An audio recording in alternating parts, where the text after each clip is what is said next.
One day I'm gonna be everything I wanna be.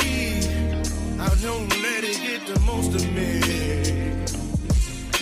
One day I'm gonna be free. I wanna be everything I'm gonna be. My future right in front of me. One day I'm gonna be free.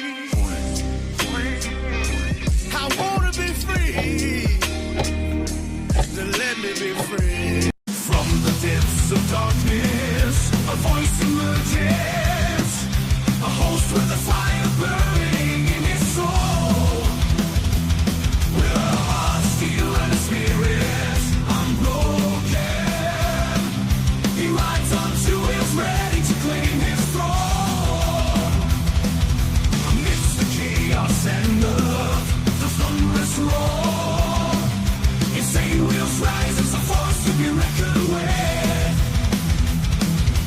Fueled by the power that only metal can bestow, he takes his stand, refusing to submit. Insane wheels hear his battle cry. Metal and mayhem will never die. Rituals report he pays his way. Oh, legend in the making, day by day.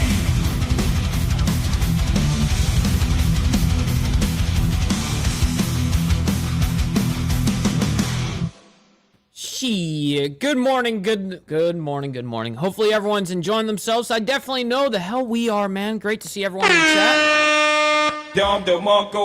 Feels ultra good to be a G. All right, so ladies and gentlemen, we have a lot to cover. We have a lot of things that happened over the weekend. A fuck ton of shit.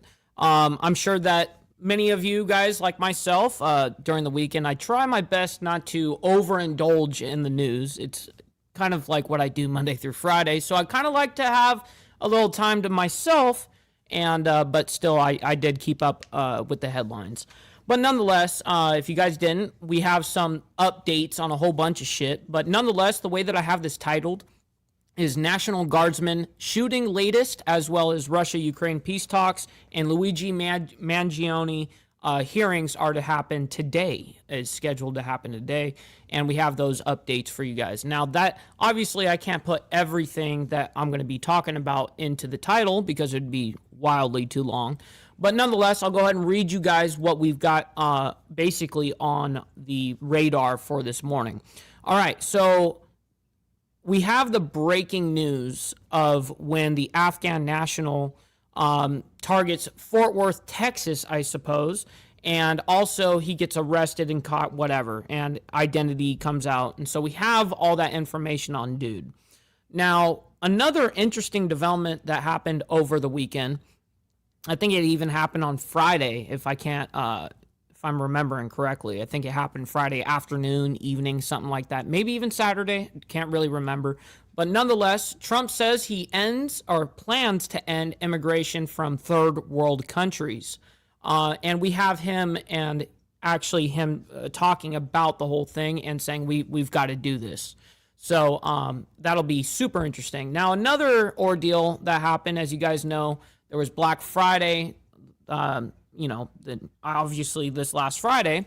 And there was a big mass shooting, or a mall shooting. I shouldn't say mass shooting. It was a mall shooting. That's what they're classifying it as 3 wounded by gunfire. So they're not calling it a mass shooting. But nonetheless, we have that story for you guys. I guess it happened at Westfield Valley Fair Mall in San Jose, California, according to the San Jose police, which is up there, up north, Northern California. Nonetheless, President Trump says Venezuela airspace should be closed, and he says it should be considered closed. Whether you're a narco-terrorist, whether you're a human trafficker, whether you are the air, pilots, or whatever the case is, Trump is saying, consider the airspace of Venezuela closed. Now, people are going to ask, Mike, is that legal? Well, not really, but can he actually do that on a practical level where he can use force to make shit happen? Absolutely. So that's what's happening there. Another interesting development that happened over the weekend, because we have a lot of things going on with Russia, Ukraine. Energy infrastructure in Ukraine struck an overnight Russia attack. And yes, it shut down, like, I think something to the effect of like hundreds of thousands, like 600,000 people without energy, meaning electricity. So you got to remember, you know, over there, it can be pretty fucking cold over there. Now, I think right now it's not. I think it is pretty fucking bad, actually, because they're northern hemisphere, right? So yeah, it's got to be pretty bad. Anyways, yeah, it's got to be cold during these times. Anyways, we have another ordeal that was a whole different, separate ordeal in California. There was a mass shooting. So now there was a mall shooting up in San Jose. And now there's also a mass shooting that happened at a California banquet hall that kills 4 people and wounds 10. 4 people were killed and 10 people were wounded in mass shooting Saturday evening in Stockton, California, at a banquet hall during a family gathering, which is, mind you, that is up in Northern California, actually fairly close, kind of close to San Jose. So a lot of shit going on over there in California. And then Trump, the continuation of the Venezuela airspace is closed. Netanyahu requests pardon in Israel corruption case. Now he's asking, you guys may have heard in the media, well, right now we got Netanyahu, you know, trying to ask Trump to do this, blah, blah, blah, all this crap. Well, kind of. Whatever Trump says can influence basically the cabinet or his people in Israel. And so, yes, Trump did write a little thing, and I'm sure we're going to have that for you guys here. But he wrote a little thing like, hey, you know, it's unrealistic to have Netanyahu appear in court 3 days a week. He needs to be able to run the country. He's in the middle of this, whatever. So, and that's what the courts in Israel are demanding, that Netanyahu be at court, like actually at court physically 3 days a week right now. We have an update on Trump's envoy, which is Steve Witkoff, heads to Moscow for Putin talks. And this just happened 2 hours ago, and we have an update from Zelensky on that whole thing as well. And then we have another update regarding the National Guard DC shooting. This is just an hour ago. Suspect update. So we have the update, the what he looks like, his pictures. We have a whole bunch of shit. And then we're going to end the morning with Mangione in court, what to expect. And yeah, we have a lot going on. So, all right, before we get all into it, man, make sure you guys hit that like button. Helps out the show immensely, and it's absolutely free to do so. And if you guys are brand new to the show, make sure you guys hit that subscribe button because it's also free. But please consider becoming a member, starting only at $2.99 a month, making sure we're not breaking the bank out there with anybody. But check it out. This is what allows us to keep these lights on and be on these airwaves because of you guys becoming members and staying members. Little side note here, follow my Instagram at BallValveTV, where I post everything behind the scenes of not only my life, but as well as the show, Millennial Food Time and Breaking News. It's always a great way to get a hold of me one-on-one as well. We also have a Discord server for all you legends. Make sure you guys go into the link down in the description box of any live video that we do, or one of the moderators will go ahead and give you guys the invite link in the chat. And last but not least, all super chats, super stickers, gifted memberships, and membership signups are, of course, all going to be presented live onto the show and shouted out. But if you guys would like to skip that YouTube 30% brutal cut and that YouTube takes from your hard-earned cash, we have these platforms right here that you guys can donate to. And, of course, I'll read them out loud. I have my email up, so if anything comes through, I'll read it just like a super chat. So, all right. Sounds ultra good. We're going to get right into it, ladies and gentlemen. We have so many things that I just read off. Obviously, you guys see the amount of shit that we're dealing with this morning. So I'm going to try my best to just really quick say hi to people and then got to get right into it. We've got a Gorilla Piss in here as well as Naomi. Good morning. We got Steve Posey in the building as well. It looks like we have Wolfheim as well as Tiffany, Lance, Frank, my man. Great to see you. We got KP up in the building as well. Shout out to Ireland. Much love, honor, respect. Appreciate you for coming out this way, man. We got TVT in the building as well. Great to see you. We got Motobomb as well as Frank Samatero. Rabbit of Chaos. Appreciate you guys so much, man. Thank you all for being here. Let's see. We got Liquored Up with Poncho. My G. Always appreciate you, my man. We got Motobomb. Virginia, I just said that. Appreciate you. We got Glare 1%er. Trump needs to stand on your business, BB. Like, yeah, that's what he does need to say. But, of course, you know how the United States works with Israel, right? We got Gary in the building. Shout out to my man. Good morning. Great to see you. We got Stephanie in the building as well as Miss Lotus. Appreciate you ladies showing up. Hey, appreciate you guys. All right, let's go get right into this. We got a lot to talk about here, and we're going to talk about the Afghan national here real quick that was responsible for the D.C. shooting. Now, they have some breaking news that happened a couple of days ago saying that this, Afghan national targets Fort Worth, Texas. I'm not really sure what they're getting at with this title, but it's only a minute anyway, so let's go ahead and figure it out. We do want to continue with our top stories that we're following here. We want to bring you a bit of breaking news. I'm putting this up on your screen. It's from Brooke Taylor with Fox News, saying exclusive. And this is the very first time people were seeing his picture right here. Now, there's better pictures of him, I believe, but this is the very first one that came out. Afghan national was arrested on Tuesday after posting a video of himself on TikTok indicating that he was building a bomb with an intended target of the Fort Worth area there in Texas. This is all according to the Department of Homeland Security. I want to put up some video that we have there of that suspect in full there on your screen. But we do know that court records are showing that the man is now being charged with making a terroristic threat at the state level. He came into the U.S. as a part of the Biden administration's Operation. Real quick, we got Wolfheim coming in with that Swedish crowns, man. Swedish money, man. Coming in with 27 Swedish crowns saying, and another one. Appreciate you, G. Always appreciate you. Thank you for that. Goes a long way, man. Welcome.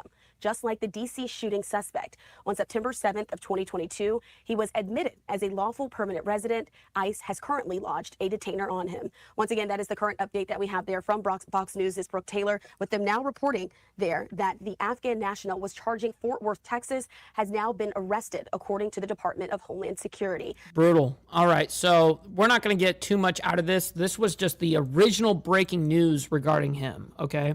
And we got Roger in the building. Shout out to my man. Always appreciate you. Hopefully you're enjoying your morning so far. Definitely know the hell we are over here. By the way, little side note here. Make sure you guys hit that like button. Always appreciate you guys. And also make sure you guys double tap that screen if you're on the vertical side, man. We got lots of you guys in here. Make sure you guys do that for me.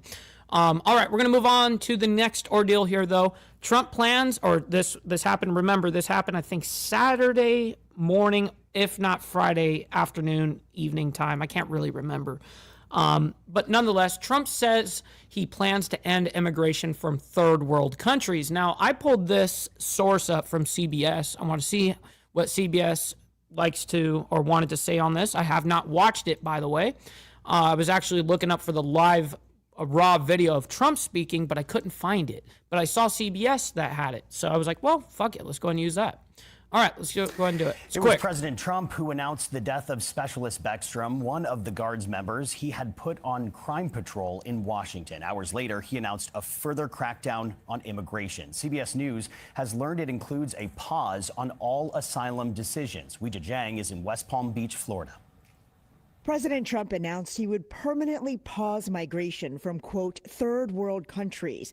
He is also threatening to revoke U.S. That's a W, by the way. Citizenship from foreign-born Americans who undermine domestic tranquility, and calling for a review of all green card holders from 19 countries of concern, including Iran, Venezuela, and Afghanistan. When you let the people come in. in. Who the fuck wants to go there anyways? We got Pitbull over there in the UK. Appreciate you, my man. Great to see you in the chat. Always appreciate you. Great to see you. All right.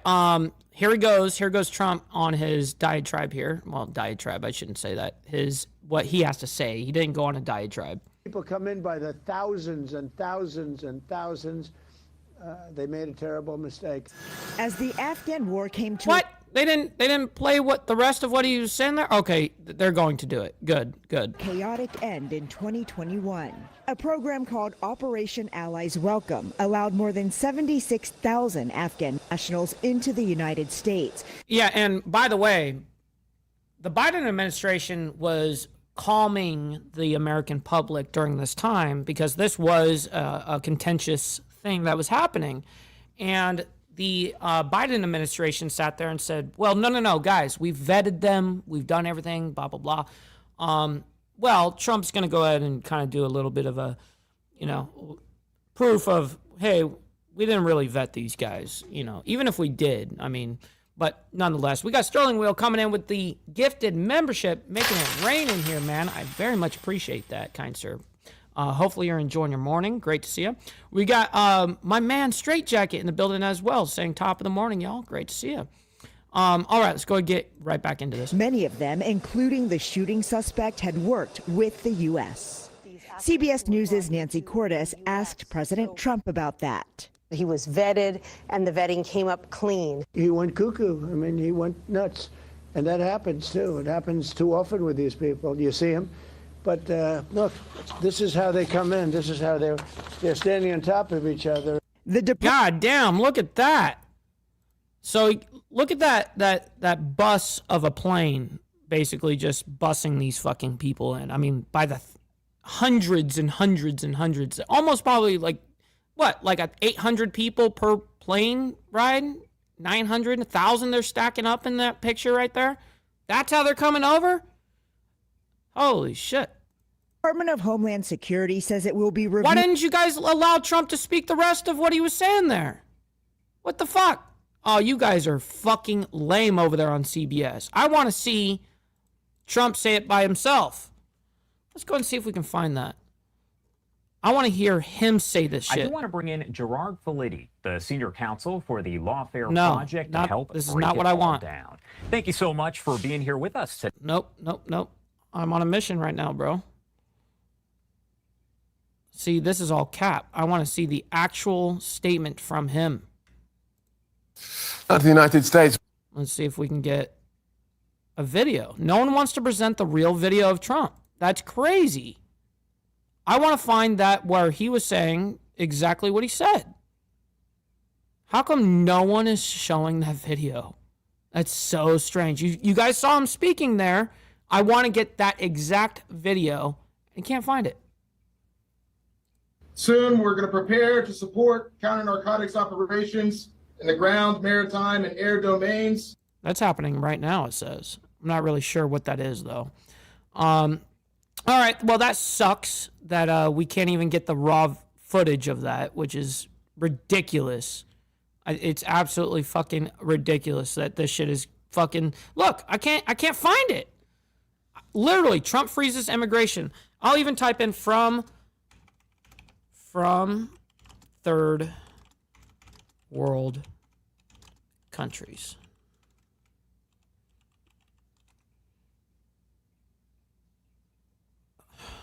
God, it's everyone else reporting on it. I want the video. Well, tonight, President Trump says he will pause. You guys suck, man. The mainstream media, this is why people fucking hate you people over there in the mainstream. Because you guys suck. You guys do this shit on purpose. I hate you guys. Just crazy. All right, we're moving on. I'm not going to stick on it. All right, Black Friday mall shooting. Now, there was two shootings, major shootings that happened over the weekend in California, Northern California, actually, in particular. We have one in San Jose, which is this one we're about to talk about here. But there was also a mass shooting in Stockton that just happened the very next day. So this is Black Friday over there in San Jose. There was a mall shooting, 3 wounded by gunfire. Let's go ahead and bring that up for you guys right now, and we'll go ahead and talk about it real quick, and we'll get into the rest of the stories. Right now, I do want to take you out to a story that we are following out of the area of San Jose, California. Take a look at your screen as there was essentially pandemonium here at a mall over in San Jose. All of this on Black Friday is shot right now. We know that 3 people were shot at the Westfield Valley Fair Mall on Friday afternoon, and authorities are investigating. This is some of the video that is coming in from our Fox 2 San Francisco KTVU team that's out there following this. Now, the San Jose Police Department posting on X just after 6 p.m. local time that officers were at the mall investigating reports of a shooting, which was reported just minutes earlier. The shooting happened outside of the women's Macy's. That's on the second floor of the mall. Video taken from those inside the mall showed people screaming and running for safety, as well as dozens of other people taking shelter in the hallway. Tyler Pena of Morgan Hill said, quote, "What's the name of the mall? Let me see if it says 3 people were wounded in a shooting on Black Friday at Westfield Valley Fair Mall in San Jose, California." We were just eating dinner at California Pizza Kitchen, and all of a sudden a stampede of people come running our way. I did hear a couple shots there at the end. We ended up hiding in somebody's backyard with a group of 10-15 of us for about 30 minutes. Now, police initially reported they found 2 victims there at the scene, but later said just after 8:30 p.m. local time that 3 victims, a man, a woman, and a 16-year-old girl, had been found with gunshot wounds and were taken. Trust me, Fireball. I just left California after 29 years, born and raised in California, Southern California in particular, but moved out of there a year and a half ago, and now I'm out. Finally, I got out of California, right? A hospital for treatment. Their injuries were believed to be non-life-threatening. The police department later said the shooting, quote, appears to be an isolated incident and not an active shooting. The department saying a male suspect fled the scene of the shooting before police were able to get there, and they believe he used a handgun. A sergeant there with the San Jose Police Department. No, you don't say. They used a handgun to do this. Department saying it was not targeting unsuspecting shoppers. Something had occurred between this man and one of our victims, and then the shooting occurred. However, we're still trying to figure out what transpired prior to the shooting. Well, that's why that's why I care. I want to know what and why this happened. So if you don't know, let's go and fast forward a little bit here to someone that may know. And remains outstanding. The incident. Hold on. I want to hear whatever this report is. An adult female and it erupted in. Our team filing this. Shoppers say it was a chaotic and terrifying scene as gunfire erupted inside Valley Fair Mall just after 5:30 p.m. on Black Friday. 3 gunshot victims were taken to the hospital with non-life-threatening injuries: an adult male, an adult female, and a 16-year-old girl. Police say a male suspect fled before officers arrived and remains outstanding. The incident itself was an isolated incident. It was not targeting unsuspected shoppers. It was an isolated incident? How do you know that? Gang violence or something? Like, why don't you go ahead and name how you know that? You just said that with certainty. I want to know that, by the way. And I've got another question for you. Why are you gay? Just asking. It occurred between this male and one of our victims transpired, and then the shooting occurred. However, we're still trying to determine exactly what transpired prior to the shooting. SJPD says the 2 female victims are believed to be bystanders at this stage in the investigation. The shooting happened just outside the women's Macy's on the 2nd floor of the mall. I was in Macy's shopping for lipsticks with my mom and my brother, and we heard like loud bang sounds, and so we didn't think much of it. We thought like maybe something fell or something, and then you thought something fell when you hear a gunshot? Multiple gunshots at that. But oh yeah, I hear a gunshot. Oh yeah, something must have just fell off the shelf. Man, these motherfuckers. Stop the cap. We heard it continuously, and then glass shattered, so we ducked down, and then it kept coming, so we started running out. Videos circulating on social media show a mob of people running past the... What's up, Hardwire, my man? Great to see you in the chat. We got over 100 of you guys in the chat right now. Make sure you guys do me a humongous favor and double tap that screen if you're on the vertical side. You guys don't have to like the craziness that's happening around the world, but you guys can like it for me and my takes, man. So I very much appreciate you guys. Great to see you in the chat, by the way, Papa Penguin. And Taylor, great to see you guys popping in here. Abercrombie store and others taking cover. Video from the Citizen app shows dozens of shoppers sheltering in a hallway, and outside the mall crowds gathered as multiple emergency responders arrived. We were just eating dinner at California Pizza Kitchen, and all of a sudden stampede of people come running our way. I did hear a couple shots there at the end, and we just followed them, ran quick, and we ended up hiding in somebody's backyard with a group of like 10 or 15 of us for about 30 minutes. I saw people. You guys fled out of there and then duck down in some backyard for 30 minutes. I mean, that's a little that's a little much, don't you think? You know, I'm just going to be quite frank with a situation like this, okay? This is what you should do in situations like this. Don't linger. Don't sit there and fucking wait it out. When you go out to your car, you get in your car and you drive. It's very simple. Very simple concept. I'm not sure why that's... Oh, let's go hide in the backyard of a neighbor over here. What the fuck? Just go to your car and drive off. I don't get it. All right, back to this. Running, and I got scared, so I ran. We were getting like pushed over because we were just trying to look back to our friends to make sure they were safe. Yeah, someone like I almost lost my shoe. Yeah, there's shoes everywhere. Now, in a couple of these photos or videos, I should say, they are in a parking garage, so it does look hectic. Good luck getting out of that, and someone could point that out, and that is a good argument. But I'm usually talking about big ass fucking parking lots that are open and not 3, 4, 5 stories high and shit like that. But there was a couple of videos here showing them in parking garages, so that would be difficult. We also saw several shaken Macy's employees embracing one another. Workers were applauded as they walked. What's up, Are We Not Men? Good morning. Out of the store to safety. Shoppers tell us this kind of violence is unusual at Valley Fair. But it's not the type of place like that this would happen. How about you? Yeah, it's really surprising. We go here all the time and get like food. We get like food. You guys suck up. Listen, there's so many people that like want to be on the news and shit like that, and then they go up there and then they say nothing. They just, you're saying words and shit, you know? All right, let's go ahead and just move on though. President Trump says Venezuela airspace should be considered closed. Now, many of you guys are gonna say, well, Mike, you can't legally do that. You can't legally tell another country's airspace that they're closed down. Well, yeah, you're right. He legally probably can't. But when it comes down to force in our military, and this is how things ultimately work, you can force a situation, and that's exactly what's happening, right? So let's go ahead and bring this up. And just because it can't happen theoretically legally doesn't mean it can't happen practically. Live look at the White House on this Saturday afternoon, 2:17 in the nation's capital. President Trump saying on Saturday that the airspace above and surrounding Venezuela should be considered closed in its entirety, but he gave no further details as Washington is ramping up its pressure on President Nixon. Yep, I get you, Papa. I mean, especially in California, I would actually guess that the majority of Californians, at least in the major cities, have not shot firearms. The majority of normal people, you know? Like, yeah, I grew up in the city. I grew up, you know, in Southern California. Of course, I grew up my entire life shooting guns. But that's kind of frowned upon by people in California. People are like, oh, what are you preparing for? Like, what are you going to try to terrorize? You get all this bullshit from people, dude. Anyways, back to this. Maduro's government in Venezuela. U.S. officials contacted by Reuters were surprised by Trump's announcement, and they say they were unaware of any ongoing U.S. military operations to enforce a closure of Venezuelan airspace. Retired Marine intelligence officer, national security analyst, and host of the Strat podcast, Hal Kemper, still here with me.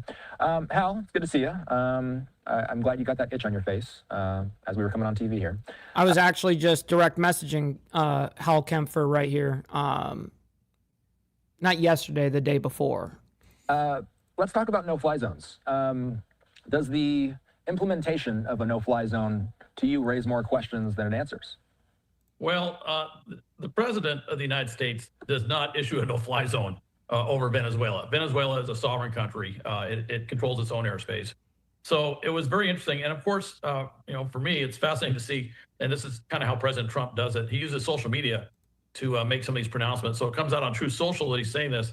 And so I wasn't, and actually I was, when I heard that, obviously we caught some of our own officials off guard, I wasn't completely surprised that something like that might happen because we don't have a way to impose that. Now, if we're flying military operations, just like when you're doing training out at sea, you put a notice to mariners that you're actually doing a naval exercise or something out at sea. Do the same thing. If you're doing a lot of aviation stuff, you'll put out a notice that you need to avoid this airspace.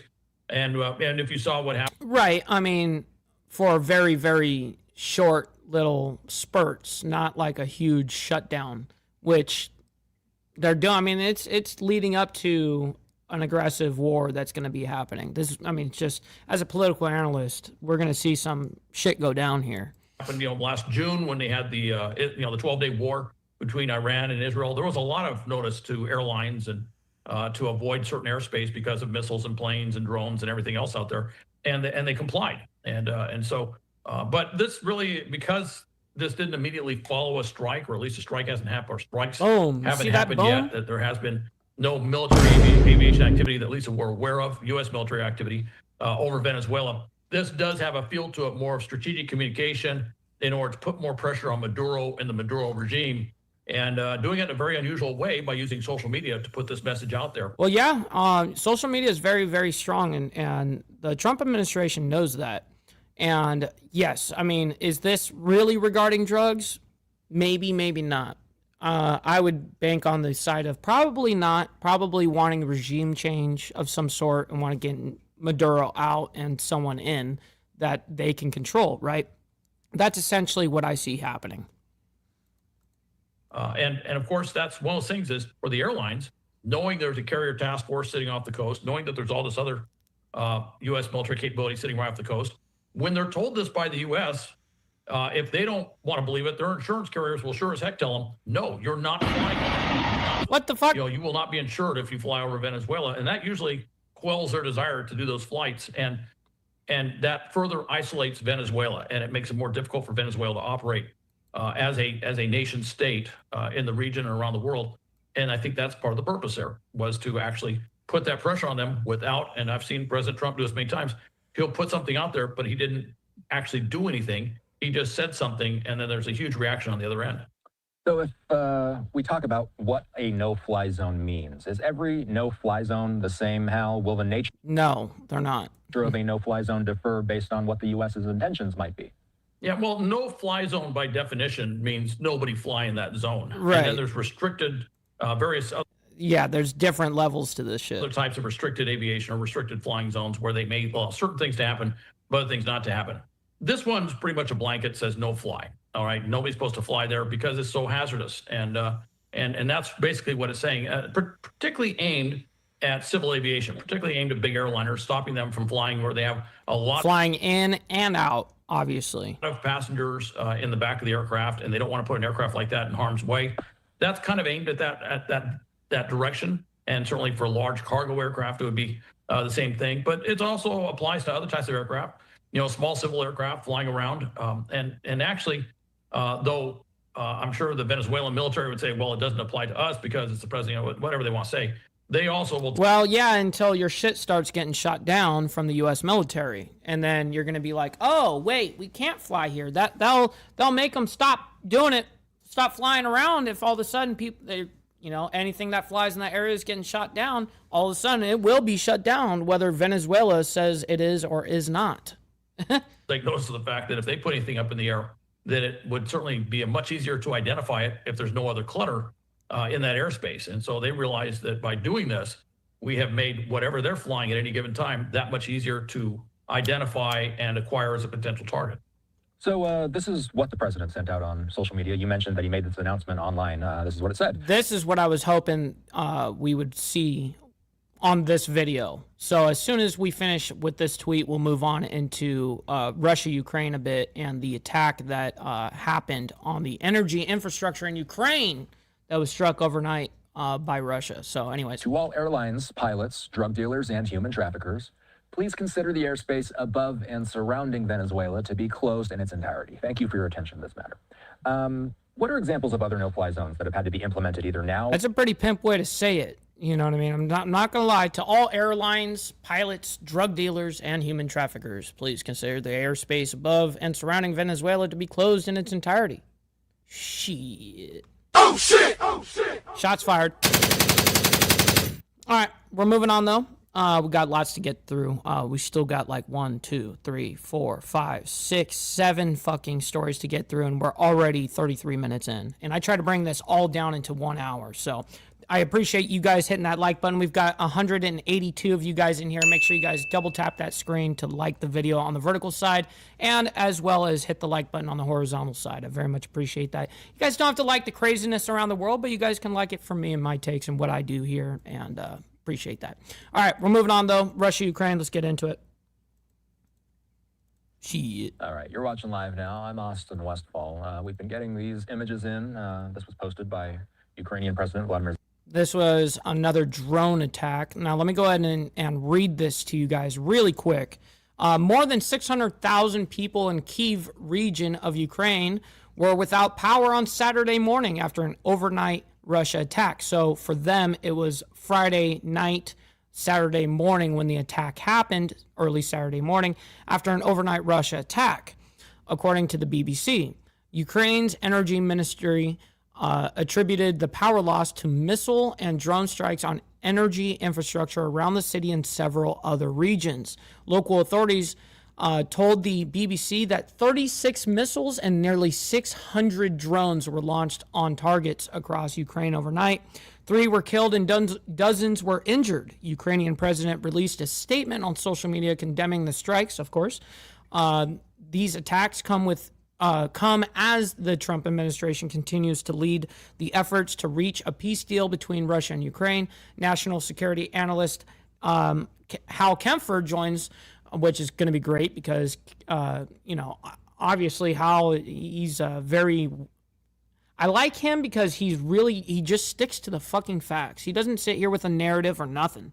It's straight what it is, and I really appreciate that. Obviously, as you guys know, that's what I do here.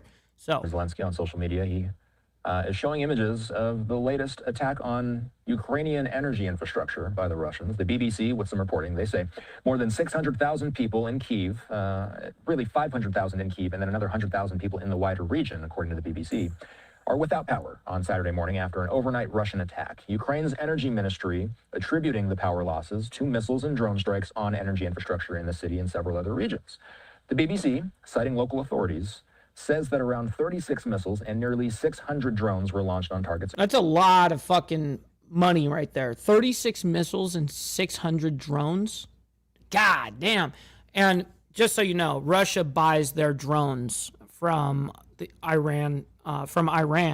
They have, what are they called? They're called the God damn it, I just forgot. It'll come to my mind what they're actually called. Shahed drones. I think that's what they're called. Shahed drones. Across Ukraine overnight, killing 3 people and injuring dozens. What's up, Bob? Others. Great to see you, by the way. Kemper, still here with us. He's the host of the Strap podcast. Hal, when we look at an attack like this, hitting energy infrastructure carries weight. What's up, Black Legionnaire? Hey, by the way, this is the man right here. We're talking about Russia, Ukraine in this particular segment right here. This is Hal Kempfer, and who I was talking about, one of my main sources for Russia, Ukraine. And so here he is. We just had this conversation this morning. It's funny. But does it carry a little extra weight when we're heading into wintertime? Well, it has of course. Huge weight and a multiple. Well, that's exactly why Putin did an energy infrastructure attack, because it puts pressure on the civilians and and of course ultimately to Zelensky and his cabinet and all of that. The government puts a humongous amount of pressure because now people can die without power. I mean, we're talking about, it's fucking cold there right now. It's cold. So it is not summertime. Of course, it's that's why it's happening. Levels. First off, this is not the first time. This war's been going on for almost 4 years. And this is not the first time the Russians have said, let's hit their energy infrastructure and literally freeze. Shahed. Thank you. I couldn't remember in my head the exact spelling of it. Shahed. Thank you. That's right. Population. Let that winter that's so famous in Ukraine and Russia, let them do the work for us. And of course, the Russians are very famous for using winter as a military tool in previous wars. In fact, all the previous wars, I think. So that's why their focus is on hitting energy infrastructure. And of course, they look at energy infrastructure where it will take the Ukrainians a long time to rebuild so they can get the most lasting destructive force impact on society as part of this. That's one level. There's another level, which is a political level, and that is this corruption issue that's going on. You have Andrei Yermak, the President Zelensky's chief of staff, just had to resign Friday. He was leading the peace negotiations. He was leading the Geneva delegation that met with the U.S. over there. He was supposed to lead the delegation coming to the U.S. this week that was going to talk about possible proposal for peace or at least a ceasefire. Well, and also just a little side note, Steve Witkoff, the U.S. envoy, right now is traveling to Moscow to meet with Putin, just so everyone knows that is happening right now. And I actually have some update on that war. And he's out. He's completely out. Why? Because he's tied to this corruption scandal involving about $100 billion in the energy infrastructure and their energy infrastructure ministry. And this brings it right, not just near Zelensky, but right next to Zelensky. And so by hitting this energy infrastructure, it accentuates the point. Think of all that corruption, think of all that lost investment that could have gone to reinforcing the energy infrastructure of Ukraine. So it kind of reinforces a political point. Don't think that for 1 second, is lost on the Kremlin. That is part of their psychological operations against the Ukrainian population. So this is what Zelensky posted on social media. I'll read this out. He describes some of the impacts of. And as soon as he reads this statement from Zelensky, we're going to move on into the next mass shooting. Well, not next. The next story about the mass shooting in California. A different shooting. Now, we already covered one over there in San Jose. We're about to cover another one that happened the very next day in Stockton, which was just, I think it happened on Saturday. So, anyways. He says in the Kyiv and in the region, our emergency services are working at the sites of the Russian strikes. The Russians have launched about 36 missiles and almost 600 drones against ordinary life. The main targets of the attack were energy infrastructure and civilian facilities, with extensive damage and fires in residential buildings. We currently have reports of dozens injured and 3 killed. My condolences to their families and loved ones. We must work without wasting a single day to ensure that there are enough missiles for our aid defense systems and that everything necessary for our protection and for pressure on Russia is in place. It is time that Europe made a decision on the frozen assets if Moscow refuses to end its drone and missile strikes, and we must certainly discuss with all partners the steps needed to bring this war to an end. Thank you to everyone who is helping. All right, we're going to go ahead and stop it there. Let's go ahead and move on, though. As I told you guys, a mass shooting at a California banquet hall kills 4 and wounds 10. Let's go ahead and bring that up, and we'll talk about it a little bit here. Good morning, everyone, and welcome in here on Live Now from Fox. We are approaching the top of the hour here, 7:57 over on the East Coast, and it is 4:57 on the West Coast. My name is Josh Breslow, and I'll be here with you for the next several hours as we break down all of your top stories and live events from across the country and across the world. Right now, I do want to call your attention to the video that you're looking at right there on the right-hand side of your screen, just coming into our newsroom as we are following some breaking news right here off the top. Now, we have learned out of Stockton, California, that at least 4 people have died and several more injured in a shooting that happened at a child's birthday party. At a child's birthday party, yo. Like, people are, like, you guys can't help yourselves. You just can't help yourselves. It's so sad for the kids, bro.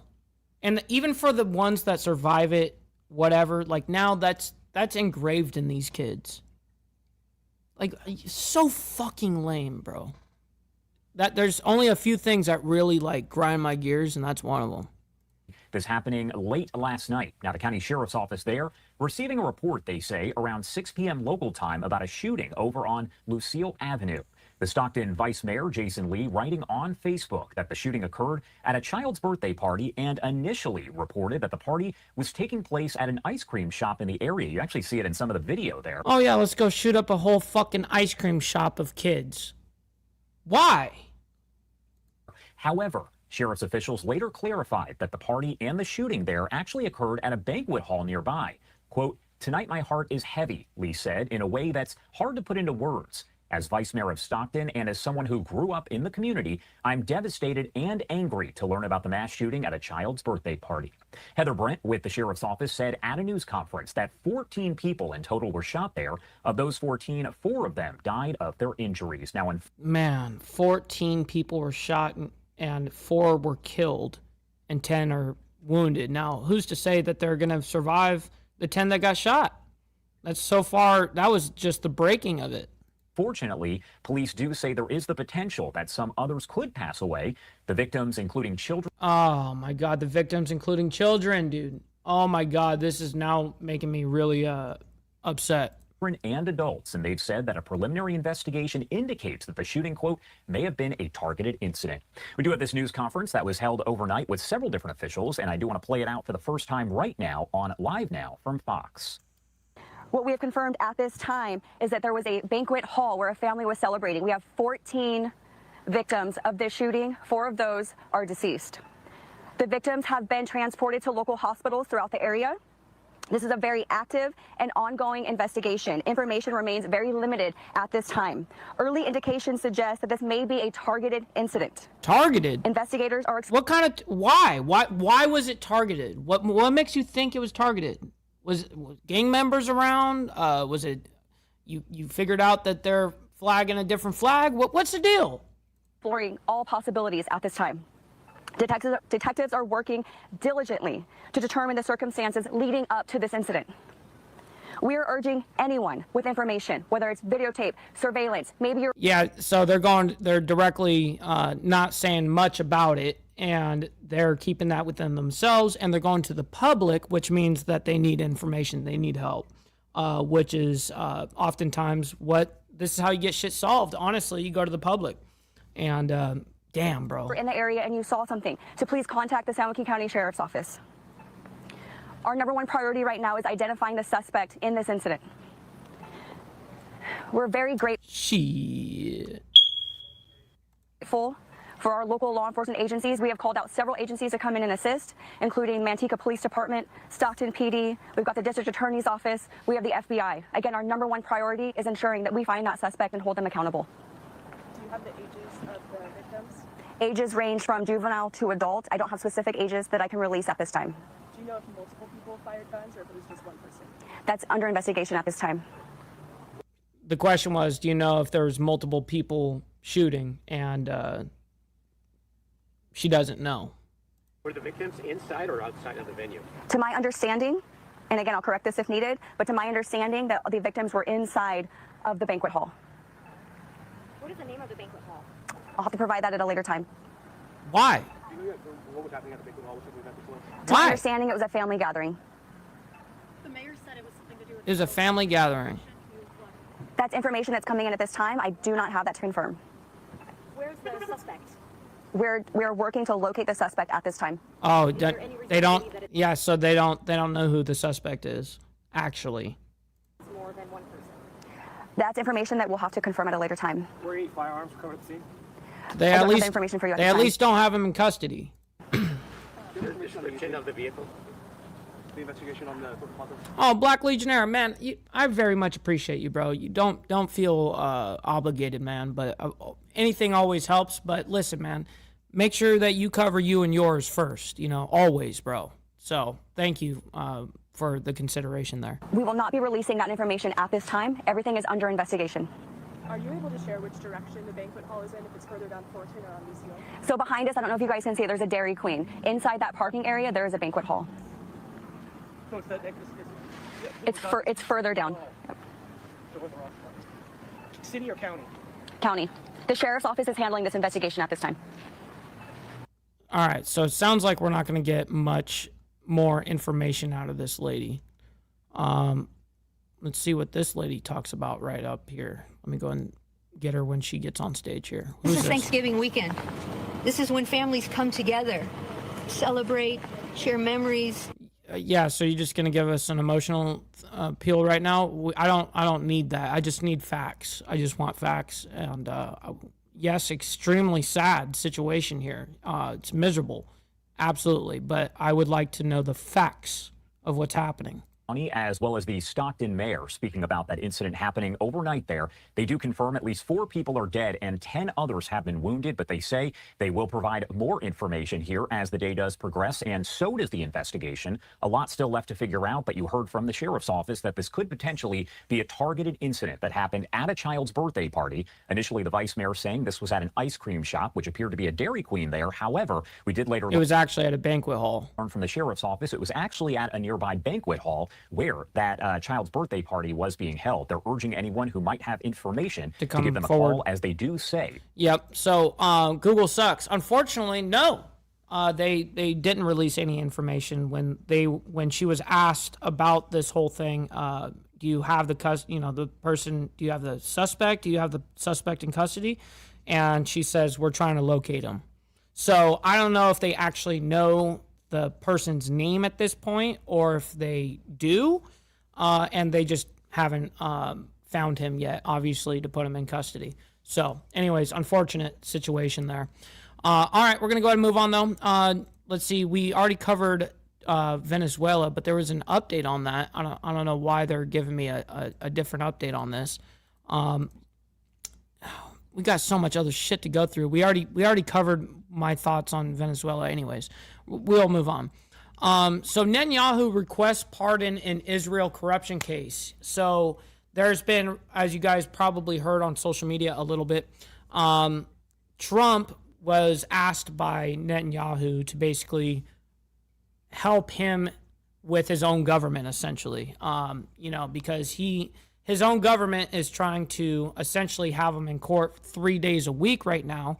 And even Netanyahu is like, dude, it's not feasible. There's no way I can run this country and be in court 3 days a week. It's it's an impossibility. Like, can't do it. So Trump also wrote that to, his people over there, whatever they call the judicial system over there, whatever. Nonetheless, we've got some information on this. Not a fuck ton of it, but because it's actually a fairly short segment here. It's only like 2.5 minutes, but we're going to go ahead and bring this up and talk about it nonetheless. And here we go. Make sure you guys hit that like button for me and double tap that screen on the vertical side. Always appreciate all your guys' engagement. We have 100, or actually it just jumped up, 209 people in here. Make sure you guys hit that like button for us. Very much appreciate it. And I do want to take you back out to some breaking news that we are following as we do stay international here. We do have a live look over Gaza outside of one of the hospitals in that area, as we are now learning that Prime Minister Netanyahu of Israel has requested a pardon from President Herzog, and the information coming in from the government there in Israel in a statement. Let's lift up this statement right here as we read it to you in part. It does say, a short while ago, Prime Minister Benjamin Netanyahu submitted a request for a pardon to President Isaac Herzog. The request was... Oh, okay. So I thought, I got it conflicted here. So I thought I heard it was Trump that was trying to somehow, help with their system. And I'm like, how the fuck does that make sense? Okay, now I totally got it. I must have read it too quick or something. But nonetheless, it's not the U.S. president. So I'm actually very appreciative that it's not. So glad on that. So it's the president of Israel, okay? President Isaac Herzog. Interesting. Here we go. Submitted to the legal department of the office of the president by the prime minister's lawyer, Amit Haddad. The statement does go on to say, in accordance with the guidelines and procedures, the request is currently being transferred to the Pardons Department in the Ministry of Justice, which will gather the opinions of all the relevant authorities in the Ministry of Justice. Following this, their opinions will be transferred to the legal advisor in the office of the president and her team to formulate an additional opinion for the president. Again, that is part of the statement. Yeah, and you know what's funny is I don't know much about this guy, to be 100,000% honest with you guys, from the Israel's president. That was released there by the Israeli government office, as we know that Netanyahu has now officially requested that pardon. Now, as we take a live look once again over Gaza, I do want to remind you here that the ceasefire in that area, it is remaining fragile at this point, but technically still intact. What's up, my man, Ray? Always appreciate Ray's Moto Life, man. Great to see you in the chat, man. Now, the president of Israel does have the power to grant pardons to those convicted in court, and even before legal proceedings finish. What's up, Adriano? Good morning to you. Great to see you. Earlier this month, Netanyahu did insist that he would not request a pardon for his corruption trial if it meant admitting any kind of guilt. President Trump also writing to Herzog to ask him to pardon Netanyahu. Okay, so it was Trump. It was Trump. So President Trump asked President of Israel. Okay, there it was. Netanyahu charged, of course. I thought I was going insane. With 1 count of bribery, as well as 3 counts each of fraud and breach of trust in 3 separate cases relating to corruption. By the way, shout out to Ireland over there, Keith. Much appreciated. Hopefully you're enjoying your afternoon, actually, for you. It's morning for me, 10:54 in the morning. Allegations against him. His trial did begin all the way back in 2020 and is far from reaching an end. Again, we do know that Netanyahu now officially asking for a pardon from President Herzog. We'll keep you posted here on Live Now from Fox as we do get more. And of course, I'll give you guys the update as we go through. We report news Monday through Friday. That's what we do here. You know what I mean? Oh my God! All right, real quick, we got to do a little intermission here. Just remember to embrace yourself. Embrace those fuck ups. I'm just saying. Don't beat yourself up over past mistakes. You are going to fuck up again in the future, quite possibly in a most spectacular fashion. Why worry about yesterday's fuck-ups when you have tomorrow's fuck-ups to look forward to? You are a fuck-up, and fucking up is part of your growth process. Embrace the process. Embrace the process. Sounds good. All right. So Trump's envoy heads over to Moscow for Putin talks as of 3 hours ago. So he is headed over there to Moscow as we speak. Let's go ahead and bring this up. Steve Witkoff is going to be headed over there. Joining and us we'll now talk to about do it. a deep dive on everything that we know so far is Ivana Stradner. She is with the Foundation for... What's up, Rebecca, by the way? Good morning to you up there in Canada. The Defense of Democracies. Ivana, good to have you on again. Wonderful to talk to you again. All right, so let's just start with the latest that we know so far. Before we get to the talks that Zelensky is having with Macron at the moment, over the weekend, Secretary of State Marco Rubio meeting with some heads of state for Ukraine. They're continuing to work. Oh man, I very much appreciate that, Black Legionnaire. Shit, man, that's I take that as the highest honor. Appreciate from this that. peace plan. Both sides seem optimistic, but what do we know? Limited details have been released. So very little details indeed have been released, so we can only talk about some speculations. The very first fact that Mr. Rubio emphasized that it's important to prepare Ukraine, for prosperity, it's extremely important, not only in terms of economic developments, because... Now, if I remember correctly, just a little heads up here, I love being objective about things, and I do recognize when people are objective about facts and when people are biased. Now, I may be wrong, but from what I remember, this lady right here is extremely biased to Ukraine. So just keep that in mind here. As Ukraine has been struggling a lot economically for the past few years, which is but true. Ukraine That is true. Indeed has a massive potential for economic improvements and also businesses with the United States. But in order for that to happen, the war really has to stop. And I think Mr. Rubio absolutely understands why sovereignty for Ukraine matters, something that Russia has been trying to take away, because Putin does not even recognize Ukraine truly as a country. He wants to subjugate it, and he believes that that should be part of Russia's part of Russia. And it goes all the way, back to the history. No, he's just saying that he can absolutely take it by force if he wants. Essentially, he doesn't really give a fuck about Ukraine as long as you don't fucking bring NATO on his doorstep. That's all he gives a fuck about, honestly. I mean, now, of course, is he going to use this as a reason to do what he wants on a war effort? Of course. But here's my end of the story with these guys, okay? Just so everyone gets it clear. Fuck Zelensky and fuck Putin. Fuck them both. They're not in the best interest of the United States, so fuck them. How Putin understands this conflict, going back to all his historical demands when it comes to negotiations. So also I'm very pleased, that Ukraine has been discussing all of those issues. We will see if Ukraine has been asked to cede the territory. I don't think so, and I really hope not, because Russia has been asking for ceding the territory, whether in Donbass, Crimea, etc., and all those, also territory that Russia has not even captured. And that would be a dream come true for Putin. But I want to, Carol, just zoom out and to put something really in the context, which is very important to understand. As we are heading towards more negotiations and more talks, I think it's very important to understand why Putin needs to buy more time now. Okay, I really don't care about any of that shit, to be quite honest. Now I want to get to if there's any update here. I think there is. Let me go ahead and see what it is. In other words, no, she's just talking over pictures here. Ceding. Okay, so let me see if they bring up a tweet here. Infrastructure.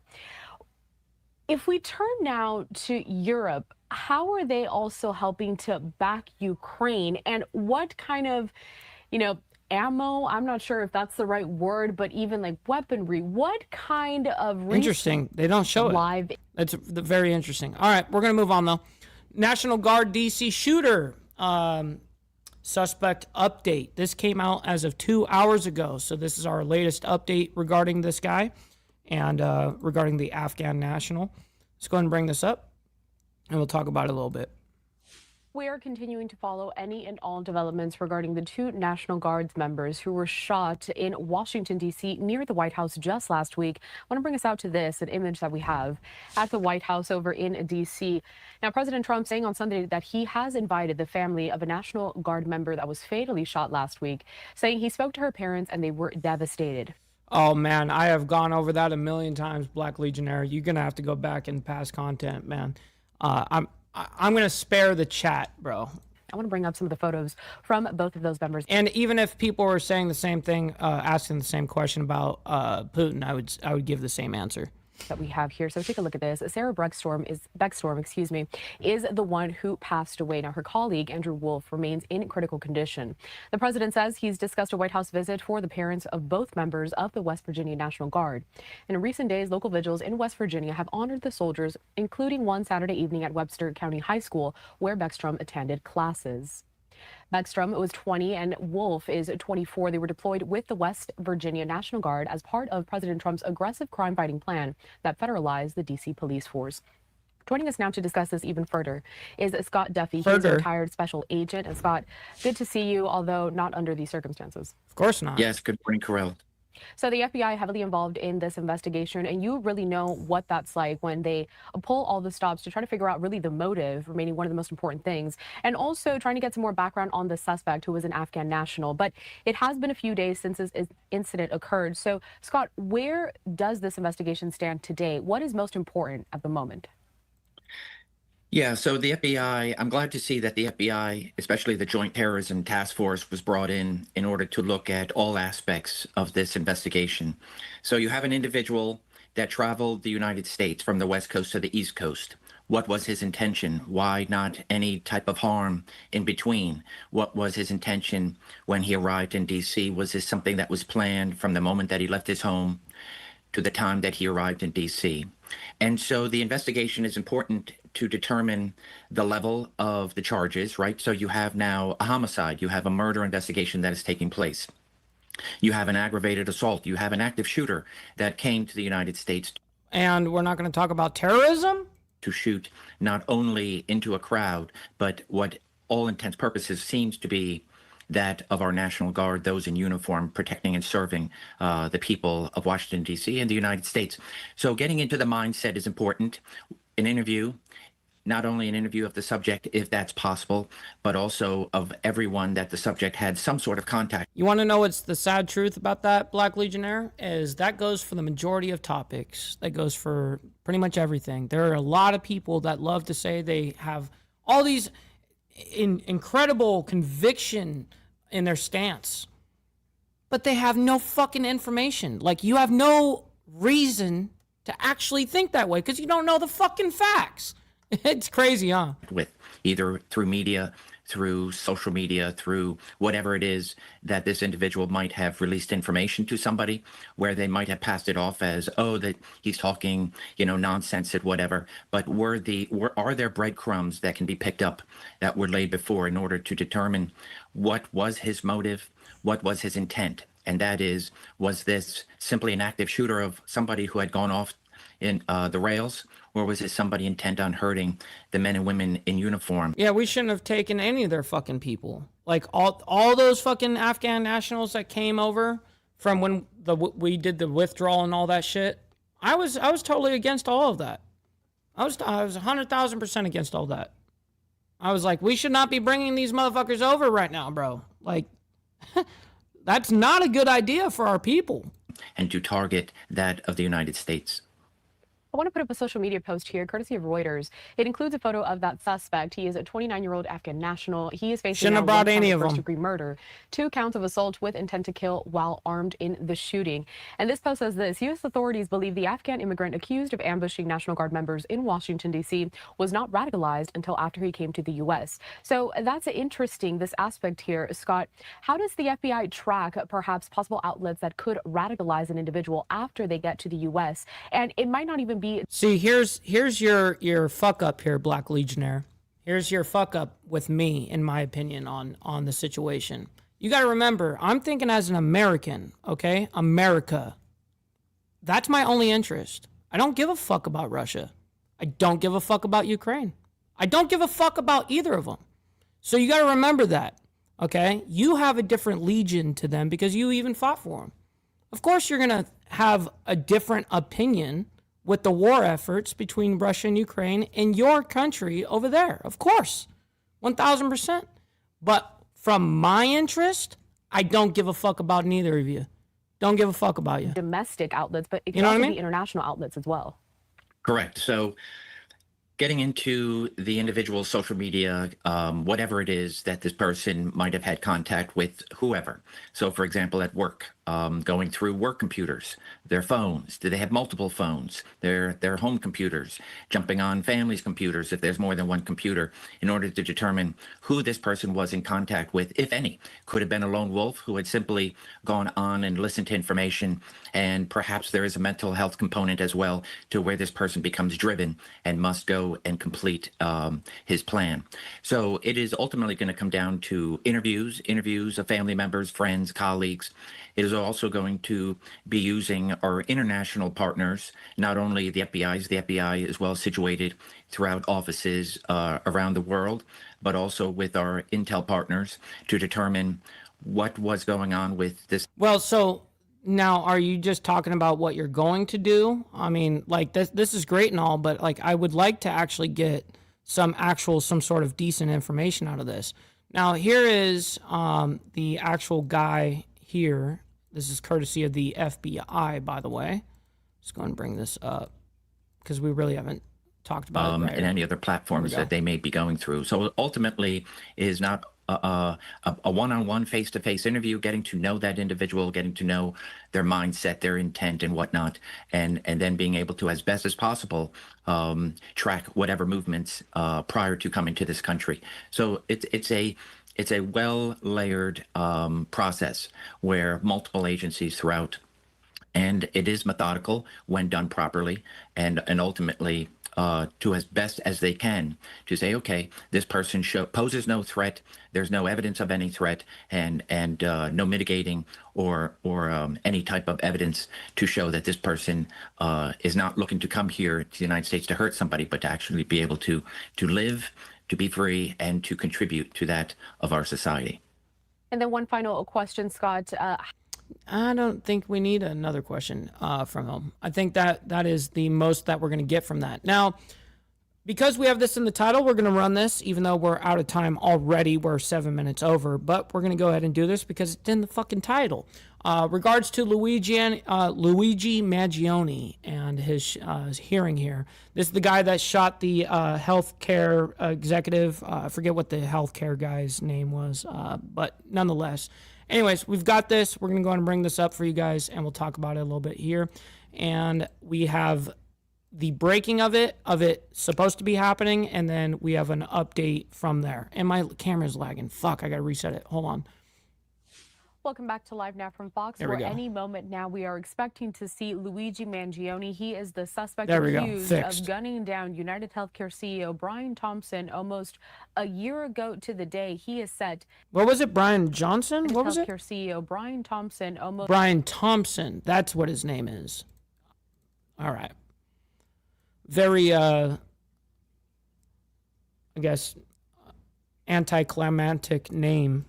A year ago to the day, he is set to make a pre-trial court appearance. That is for a pre-trial hearing in just a few minutes. I do want to take us out to this wider vantage point that we have here, because we have several images from inside of the courtroom, but also outside of the courtroom. Outside, you can imagine a lot of protesters, a lot of supporters have already gathered. Inside, though, we have what is called a stakeout camera. I'm going to bring it up here in full. So you can see here, this is where we are expecting to see Mangione walk through the hallways here as he heads inside of the courtroom for that pre-trial appearance. So we're just monitoring this. All right, so we have that update, though, of that hallway right here. And here we go. I do want to bring in trial attorney Brian Claypool to talk more. And Brian, we appreciate you joining us here on Live Now from Fox. Now, good morning. I really don't. If this is just a normal trial attorney, I really don't care about too much about what you're going to say here. I'd like to be able to get like the actual breaking of Luigi, like doing the actual walk right here. If we catch any of that. Do we not catch any of that here? Wow, we don't. Okay, that's phenomenal. To be with you. Well, we'll hear a little bit of what he's got to say real quick, and then we'll end it off with that. So I wanted to start off with the fact that there was just a little bit of a delay in Luigi Mangione's arrival, or at least the proceedings. There seemed to be a delay as to when the pretrial hearing did get underway. Is that significant, and what may have caused that delay? I'm not saying being an isolationist is ideal. If we need to fucking purchase something because we need help in certain aspects, of course we're going to do it. Of course. I'm always talking about being in the best interest of America, always. That's the mindset that we need to be in. Always. Fuck everybody if it doesn't benefit us at that point. Of course, if we need to purchase something, of course, we're going to import shit. Of course. I'm not saying be an isolationist where everything is only created here. We only buy American. We're going to fucking legislate where we can only have like India. Fuck no, we're not going to do that. Of course, no. I'm not into that kind of ideology. You know what I mean? So people love to conflate my position though. Yeah, I don't think it's significant, and the likely cause of the delay is probably witness availability, because there are going to be some witnesses being called in this hearing. And if witnesses, for example, are running late, they can't be there on time, then the court would likely wait a little bit for the witnesses. Dwayne. So I think that's probably what's happening here, but not a big deal. I also wanted to ask you, because typically we do see Luigi Mangione walking, shackled, but, many times in civilian clothes into the courtroom itself. And I did want to... That's right, Kel. Bring in this live look once again for our viewers. So this is the vantage point that we typically see. This is the hallway leading into the courtroom. However, that didn't happen today. We didn't see him walk through the hallways. We just got word that he was inside the courtroom itself, bypassing that media row. Can you explain perhaps the reason behind that, as we've seen him do so previously? I really don't give a fuck about that, though. Let's go ahead and speed this up a little bit here. He's chatting with one of his attorneys. What do you glean, if at anything, from this photo? Yeah, great question. I think Mangione's lawyers are trying to portray him to the judge. Wow, man. Black Legionnaire coming in hot with the 20 spot, bro. Let's go. Sending it out, bro. I very much appreciate you. Thank you, kind sir. That goes a long way. Making it rain up in here. Let's go, man. Very much appreciate that. That goes a long way. As, hey, look, he's just an average human being. He's dressed up nicely today. He's not in his orange jumpsuit. His lawyers, I think, also won a request to have at least one of his hands not be handcuffed so that he'd be able to write and take notes. So expect him to be jotting down notes as well. He's talking to his lawyers. He's being engaged. They want to portray him as, hey, look, he's just like your next door neighbor. This can't be a cold-blooded murderer. And then the police presence, is likely because of what you've mentioned at the onset, which is he's had a lot of people like wanting to say hi to him, kind of grab at him. They think he's a hero for having murdered somebody. So I think all of this is part of a ploy on the part of his lawyers to, in my opinion, create some type of juror nullification. What does that mean? That their hope is that Mangione can bond with potential jurors and actual jurors when this goes to trial. Yeah, I mean, that's the only way they can really play the case, is you have to play the heartstrings of the people. I mean, that's really your only, because you can't get away that you didn't murder this guy. Yeah, you did it. Of course you did it. There's video of you doing it. Yeah, you know what I mean? Like, yeah, you did it. All right, cool. Well, when it comes down to the situation, he's going to have to plea with, with the heartstring ordeal, appeal to emotion. You know what I mean? And that will help him in his case ultimately. But of course, he's not going to get much help. Obviously, he's not going to see the daylight again. So, anyways, with that being said, ladies and gentlemen, we are wrapped up for the morning. I can't thank each and every single one of you guys enough. Obviously, I can't do this shit without you guys. It's your guys' support that I'm able to do this Monday through Friday, let alone Monday through Saturday. We do Saturday morning for you guys, though, as members only. It's a great time and uncensored time. It's a great time, man. And Kel said, who did this dude kill? Do you remember the healthcare CEO? His name is Brian Thompson. That's the man that he killed. So it was an attack, on, there was a lot of, it was a deep ordeal, and that's where he's going to end up getting to a personal level with the jury, essentially, and that's what they were talking about in the last question. Anyways, that being said, stick around for the raid. We're going to be raiding you guys over to my buddy Rob Knorr. He's a great political commentator and debater. Make sure you guys go over there and hit his like button as well. I very much appreciate you guys' engagement. And like I said, I can't do this without you guys. All right, until tomorrow morning for more of the World's Madness as we continue down our truth train here, you know what I mean? That's what we're doing over here, our truth-seeking adventure. All right, much love, honor, respect to everybody, and God bless everyone. We'll talk to you guys very soon. From the depths of darkness, a voice emerges, a host with a